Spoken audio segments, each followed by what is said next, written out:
J'ai reçu son esprit par ton sang, Jésus. Par ton sang, Jésus. Que j'ai la vie, Jésus.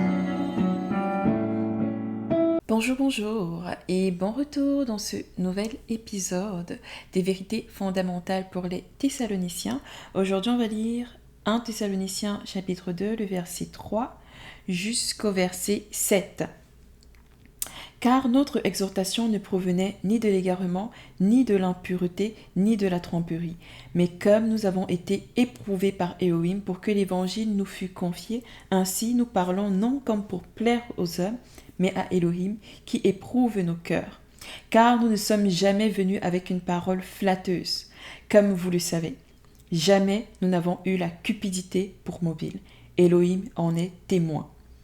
Et nous n'avons pas cherché la gloire des humains, ni de vous, ni des autres, alors que nous pouvions être un fardeau, comme apôtres du Machia. Mais nous avons été doux au milieu de vous, de même qu'une nourrice chérie d'un tendre amour ses propres enfants. Amen. Je voulais vraiment qu'on insiste dans les derniers versets où Paul dit « Et nous n'avons pas cherché la gloire des humains, ni de vous, ni des autres, alors que nous pouvions être un fardeau, comme apôtres du Machia. » Et le français est très simple. Il dit « Nous pouvions être un fardeau, comme apôtres du Machia. » Ça veut dire que d'autres apôtres étaient des fardeaux, entre guillemets. Quand il dit fardeau, ce n'est pas comme une charge lourde, mais c'est comme ils étaient pris en charge par les autres chrétiens. Mais Paul a choisi, par rapport aux autres chrétiens, de ne pas l'être. Ça ne veut pas dire que tous les apôtres maintenant doivent choisir de ne pas l'être. Ici, ça veut dire qu'il est en train de leur dire « c'est mon droit en tant qu'apôtre, mais moi j'ai décidé de ne pas l'être ». Et dans d'autres lettres, il précise que, par exemple, l'apôtre Pierre et d'autres apôtres prenaient des femmes, ils se mariaient, et ils étaient des fardeaux pour l'Église. Mais maintenant, lui, il a choisi de ne pas l'être. Il ne faut pas que tu commences à condamner d'autres hommes de Dieu, des pasteurs, des prophètes, des apôtres, juste parce que eux, ils ont décidé d'être comme Pierre. Sinon, tu aurais condamné Pierre aussi. Et Paul, dans cette lettre, il n'est pas en train de condamner les autres apôtres. Il est en train de leur dire que lui, c'est comme ça qu'il a décidé de faire. Comme tu peux décider aujourd'hui par rapport à comment tu vois tes moyens financiers, la vie que tu mènes, la charge du ministère, de ne pas être un fardeau pour les gens. Parce que aussi, il sait le pouvoir que l'argent peut avoir sur quelqu'un, la pression que ça peut mettre sur quelqu'un de ne plus pouvoir parler librement. Parce que tu sais que tu dépends financièrement des gens.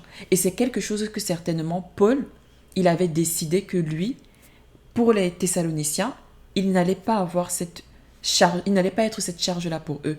Mais j'ai aussi envie de te dire qu'on va y arriver dans d'autres épisodes où Paul, il est en train de leur dire que il est en train de remercier en fait cette église-là pour les dons que cette église lui en fait. Et si tu ne lis pas toute ta Bible, tu ne vas pas savoir qu'il y a des endroits où Paul prenait les dons des fidèles. Tu vas juste dire « Oh, Paul, lui, travaillait, il ne dépendait pas financièrement des autres. » Paul, par moment, il a pris les dons des fidèles. Par moment, il prenait les dons des fidèles pour donner dans d'autres églises. Donc, il n'y a pas une seule manière de faire. Ne mets pas Dieu dans une boîte. Que Dieu fonctionne comme ça et il ne fonctionnerait pas d'une autre manière parce que c'est ça qu'on t'a enseigné et que tu as refusé de lire tous les autres livres de la Bible. C'est dans le droit des apôtres d'être un fardeau pour l'Église.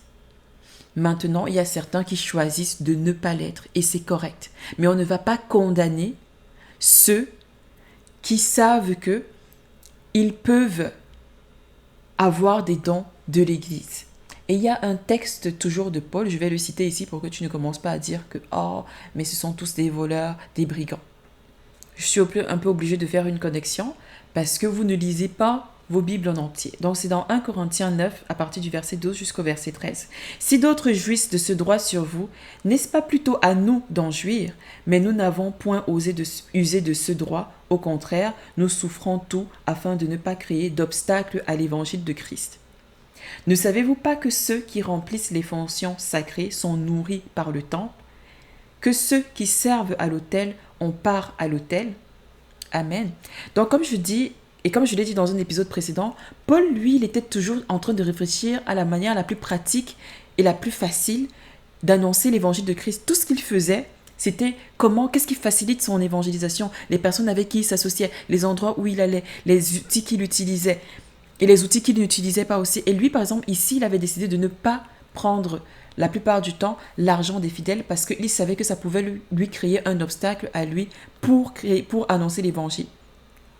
Donc, et comme dans le passage, tu vois bien qu'il cite au verset 5, « Car nous ne sommes jamais venus avec une parole flatteuse, comme vous le savez. Jamais nous n'avons eu la cupidité pour mobile. » Parce que dès que l'argent est souvent mis en jeu, il y a la tentation de la cupidité, mais ça ne veut pas dire que tout le monde est cupide. C'est faire de la mauvaise foi que de traiter tout le monde de cupide. Ceux qui servent dans le temple se nourrissent du temple. Tu sais que tu vas dans un endroit, il y a des factures d'électricité à payer, même si c'est une maison simplement. Ces personnes-là vous ont donné de l'eau à manger. Contribuez financièrement. Je sais que l'argent est très tabou dans l'Église, parce qu'il y a des gens qui ont vécu des abus, mais ce n'est pas parce que quelqu'un a vécu des abus que ça annule les principes bibliques. Donc, laisse-moi savoir ce que tu en penses en commentaire, je vais m'arrêter là. N'hésite pas à mettre un like, à partager et on se revoit pour un prochain épisode. Demeure béni.